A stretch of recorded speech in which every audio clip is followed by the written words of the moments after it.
At magaganda at magagaling na mag-aral.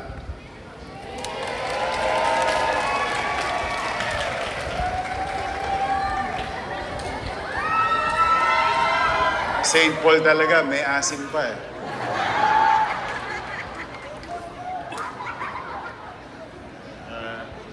Sa lang lungsod, mga department head, at higit sa lahat, mga kapwa ko halal ng bayan, ang ating Vice Mayor, Chia Chesa, at mga konsehal ng Maynila na naparito. To the diplomatic community, His Excellency Daniel Hernandez Joseph, Ambassador of United Mexican States to the Philippines. Buenos dias. We've been so many malas. But I'm happy seeing you today. Her Excellency Dr. Catherine McIntosh, Ambassador of New Zealand to the Philippines. His Excellency Jing Kwan, whom I met a few weeks ago. Thank you for your visit in Manila City Hall. We are very honored. He is the Ambassador of the People's Republic of China to the Philippines. Mr. Y. Robert Ewing charged the affairs of the United States of America, the embassy. I hope you will not leave Manila. We're always happy to host you, the embassy. Been together for so long, especially in this day that we are commemorating our history. We have a long history of partnership. The national government, of course, the local government of Manila. Mr. Pedro Linas charged the affairs of the Kingdom of Spain to the Philippines. Minister Ono Sho, Deputy Chief Mission of Japan to the Philippines. Ohayo gozaimasu.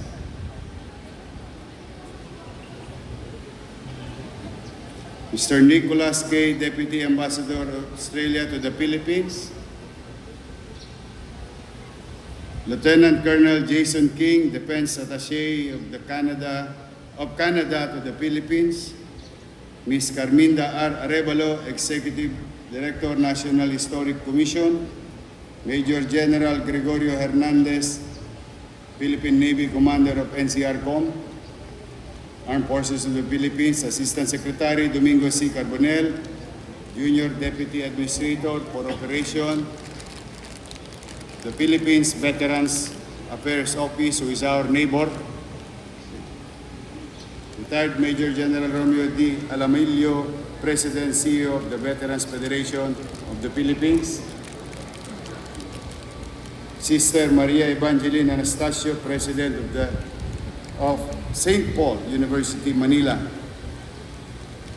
Captain Alan C. Canaleja of the Philippine Navy. Our veterans who are with us today, the living witness of sacrifices and courage. Distinguished guests, ladies and gentlemen, kung hindi ko pa kayo nabati, binabati ko po kayong lahat. Magandang umaga po. Welcome to Manila.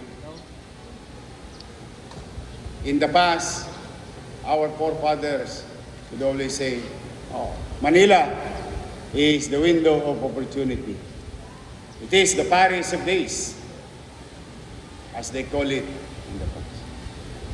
But after that incident in our history, it's turned down almost literally next to Warsaw with regard to physical destruction of our city. But we gather today not only to remember a date in history, but to stand on sacred ground. A place that sheltered civilians during the darkest days, the Battle of Manila. 88 years ago, The city was devastated, but it was also liberated. The cost was unimaginable. Lives lost. Families broken. A city reduced to rubble.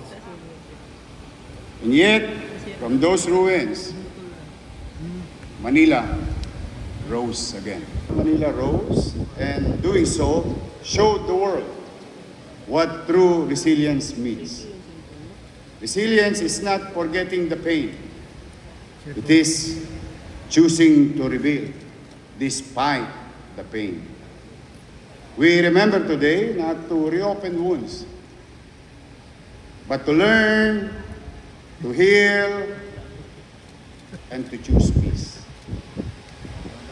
Madalit salita para sa mga kabataan katulad ko na kasing idarang kong mag-aaral. Move on na. Yes, we have to move on fast. Catch up, sort of saying.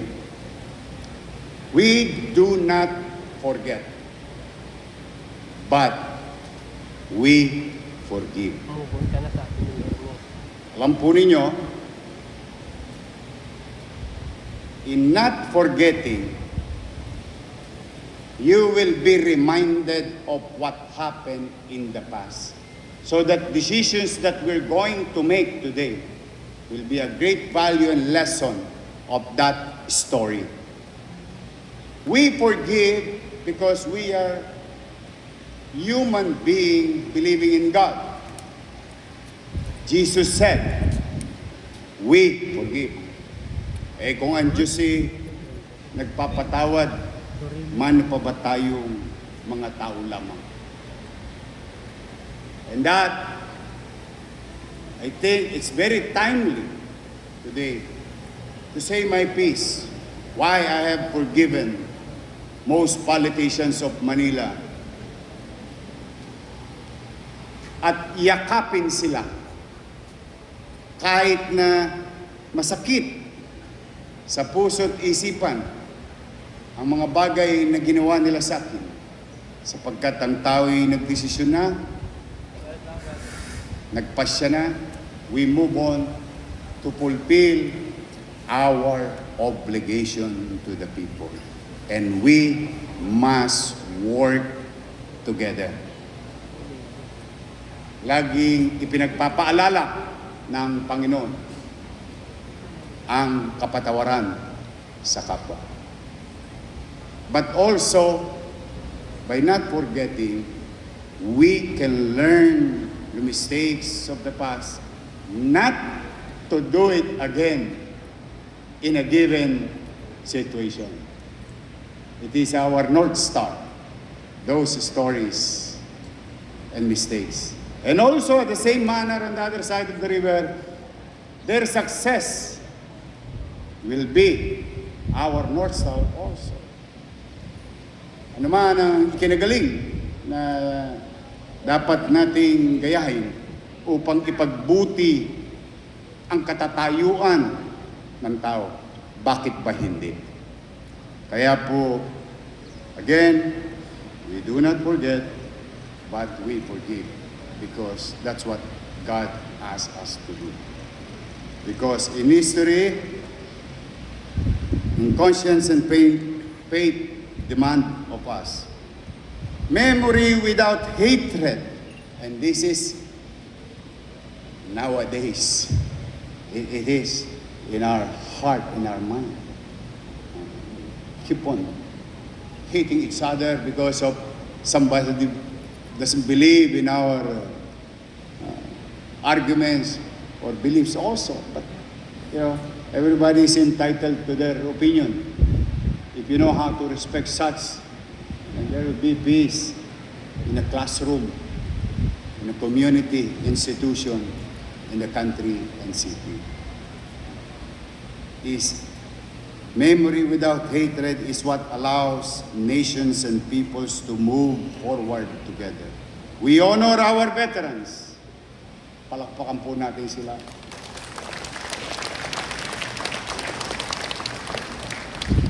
They are the living witness to a history that is not distant. Their lives remind us that memories carries responsibility. Sususugan ko lang mo ito. Lampunin ninyo, are we free today? Yes, we are. In fact, I am very proud that this country continue to practice democracy, where people choose their leader. We may agree and disagree to others, but kapag nanaig na ang boses ng tao, tayo'y magsama-sama. But freedom is not free. Hindi siya libre. May kaakibat siyang responsibilidad. You know why? Because these veterans, our veterans, paid, most of them, the ultimate price of our independence and freedom that we enjoy today. This is not only about World War II. This is also about our heroes. They are the modern heroes, but our forefathers, even 1500, started it. Ganun na katagal. Marami na nagbuwis. Yang mga utaw, o mga taong yaon, ipinagbayad ng pighati, pasakit, hirap, at even sukdulang pati buhay nila, inalay nila sa atin na siya namang tinatamasa natin bawat isa sa araw na ito at sa mga darating na araw. That's why, I don't know if you've been hearing me so many times, almost every week in the Yormes Hour where I address the public, I always tell, lahat ng tao ay may responsibilidad sa kanyang sarili, sa kanyang pamilya, sa kanyang kapwa, sa kanyang pamayanan at sa kanyang bayan. Kaya po lagi kong hinikayat sapagkat kakailanganin ng bawat isa sa atin na tayo magtulong-tulong sapagkat at the end of the day, sa finals tayo rin ang magkikita-kita. Walang aasahan ang isa't isa, kundi tayo rin kapwa Pilipino. I'm happy with our friends, countries, nations, helping each other and helping us. Working hand in hand, economically, culturally, and all other things. But we as Filipinos, we must love each other, not hate. Wala pong kakauwian ang pait sa buhay. Dahil ito'y magdudulot at magbubunga lamang ng pagkakainis, pagkakaaway-away. While we don't agree what happened in the recent months, we all agree. And those people must pay the price. But we, as people, as institutions, as Manileños and Filipinos, must come together and continue to push forward to have a better life for our children. Yes, we have failed. And from time to time, we may make mistakes. But we have to work together to the nations, our partners, everywhere, locally, nationally, and internationally. We must. Hinihikayat ko kayo. Lalo't tanungin ninyo yung mga matatanda natin. Tanungin nyo sila. Madami na silang nakitang kasaysayan. At para bang nagpaikot-ikot lamang yung problema dati ay problema pa rin ngayon. And from this, that's why We have to move on, achieve, pick all those low-hanging fruit. But we continue to move on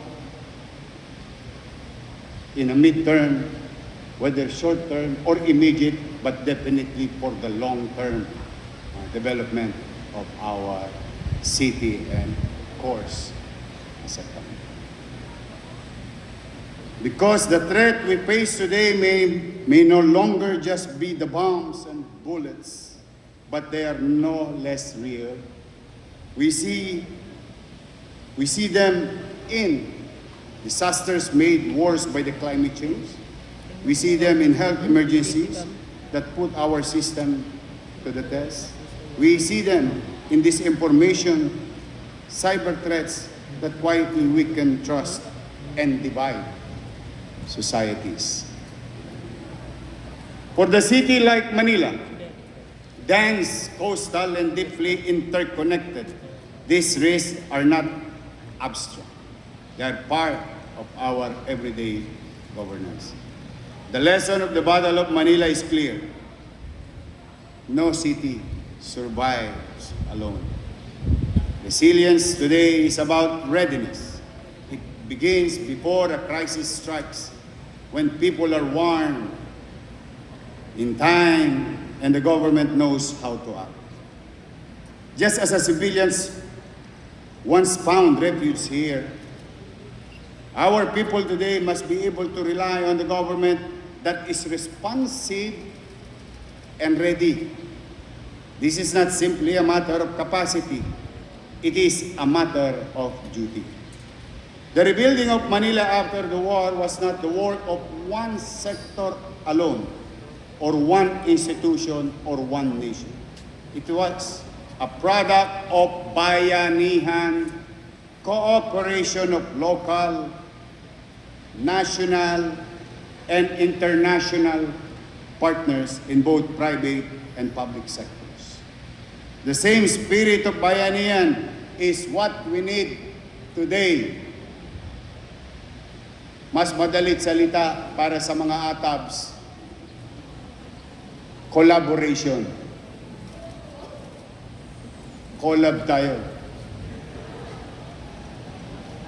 Partners with allies and institutions. Shared responsibility for peace, safety, and development.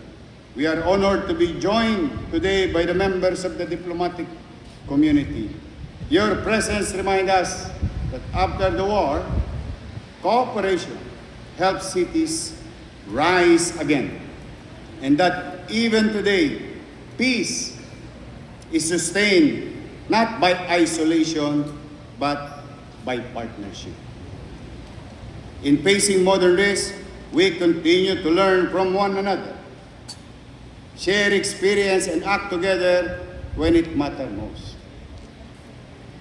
Let me repeat what remains true then and now. Let us stop hating each other. Let us not divide our minds and hearts as Filipinos. Alang pupuntahan ang toxic na buhay. Positive, good vibes.